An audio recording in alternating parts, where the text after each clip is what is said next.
பலம்தா ஏக பலம்தா ஏக பலம்தா என்றால் அவர்தம் ஏகத்தை தந்திடுவார். பாத பலம்தா என்றால் அவர்தம் பாதத்தை தந்திடுவார். நல்ல பாதையை காட்டிடுவார். சுவாமியே ஐயப்போ ஐயப்போ சுவாமியே சுவாமியே ஐயப்போ ஐயப்போ சுவாமியே.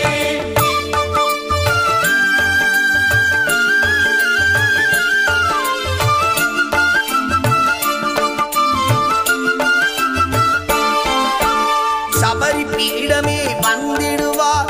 சபரி அன்னையை பணிந்திடுவார்.